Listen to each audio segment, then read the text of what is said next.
Hi folks, this is Tom. Today we're going to talk about Gonset radio equipment, specifically the Gonset G50 6-meter communicator. The Gonset radio company made very popular mobile and base equipment back in the late 50s, early to mid 60s. The mobile equipment could either go 6 volts DC or it could go 12 volts DC depending on the models. They had something called the Gonset Communicator. They went through the Communicator I, II, and III series, and then they went to a totally redesigned Communicator IV.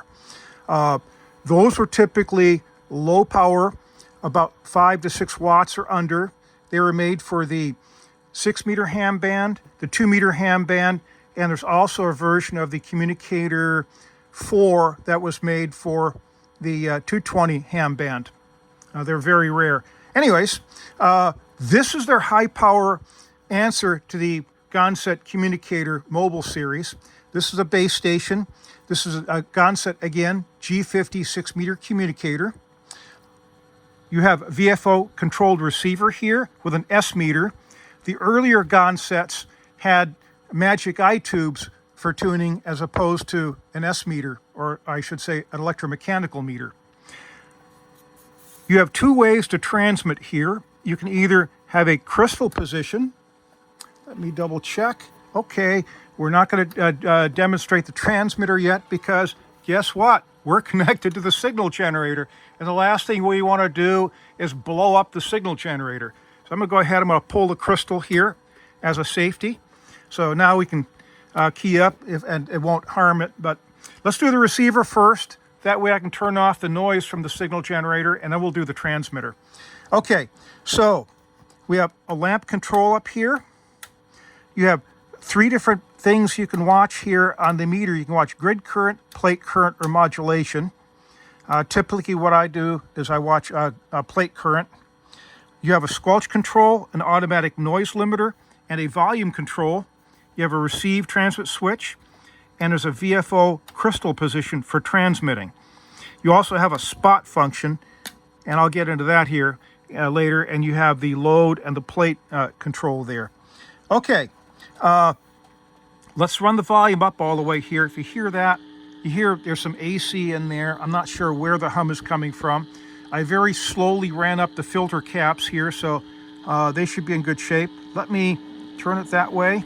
Nothing. And right here, there you go. Whoops. You can actually hear it at 1 microvolt. I've turned the signal generator off, and we're going to set the squelch. There we go. I backed it off just a little bit. I'm going to turn that back down to a reasonable level so we don't get blown out. Then I'm going to turn on the signal generator. What we're going to do is we're going to run this thing up now, 1 microvolt at a time until the squelch opens. And right there you can hear it. We're at about 3 microvolts, and 4 it definitely opens. And the bottom line is there's a very, very narrow tuning range here. You can see right there between having a signal and not. So you can get this thing down to a couple microvolts, but again, if you have any noise coming in, it may break the squelch then, and you have to reset the squelch. Okay, bottom line is, if this thing is picking up at 4 microvolts, it's not doing bad at all. There we go. And what we'll do is let's take a look at the S meter. We're going to run this up here. There we go, 1 microvolt at a time.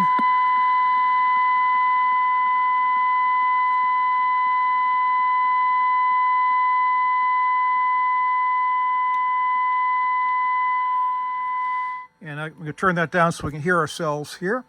So about 32 microvolts, you have a 3 reading on that. So anyways, we know the meter works. Let's go ahead, and what we're going to do is we're going to switch to transmit now.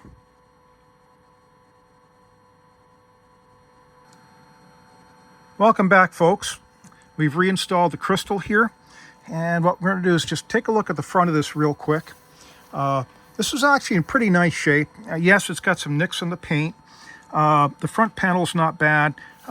There's minor oxidation here on this, and it looks like there's probably a Dymo label of some sort on that, but the knobs are in good shape. No chips on them, it looks like. This is actually probably much better than you will normally find out there. I'd probably give this one about a 7 or so out of 10. Okay, let's take a look at the inside real quick. We have our two 6L6 modulators and a 6146 final. I'm not going to go ahead and stick my fingers in there because there is high voltage on it. The cool thing is the 6L6s are in parallel, and this is actually running Class A. So there should be fairly high fidelity modulation going on here. There's certainly plenty of audio, no worries at all with that. And the 6146 here, you're looking at about about 25 watts output the way it's being run. I believe the manual says somewhere around 25 to 27. What we've done is we're going through a bird watt meter. We have an RF pickoff here. We're going up to the oscilloscope. So what we're going to do is we're going to look at transmitted RF, and we're actually going to take an old Motorola telephone test set here, or communications line test set, and use that as a signal generator. And then we've got the bird termaline watt meter here, and we're using the upper scale, so we're going to be between 20 and 30 there. Okay, let's make it work. One caution here is you always want to turn the trace down on a scope if you're not going to use it. CRT scope, if you don't do that, what you'll wind up with is a screen burn. I'm going to shut the signal generator off. There we go. Now it's a lot quieter in here. Okay, here goes. We're in the crystal position. So we've got this crystal right here. This is a 50.4 megahertz crystal, and it's actually a multiplication times 6 fundamental. So what that means is the original frequency either triples and then doubles, or it doubles and then triples. And the reason for this, voila. This is a military crystal from World War II. This is a what they call an FT243 style crystal. And let's see, that one's 50.400. This one's made by Telecon, and even has a beautiful January 2 of 1945 date on it. So happy birthday. It's an 80-year-old crystal. The reason that 50.4 is the AM calling frequency is this guy right here. After World War II, these crystals were cheap. They were everywhere. So what people did was they bought these up, multiplied them by 6, and voila, you get 50.4 megahertz. Okay, let's do it. Kick this in. We're on crystal right now, and there we go. We're about 25, 26 watts there. Turn this up, and there's nothing there except for the carrier. But what we're going to do now is we're going to go down here, turn on the telco test set, and there we go. We're sitting here now at about 1950 cycles. I'm going to attempt to dial this in a little bit better.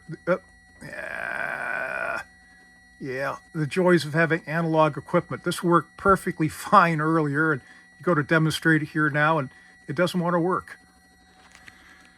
Okay,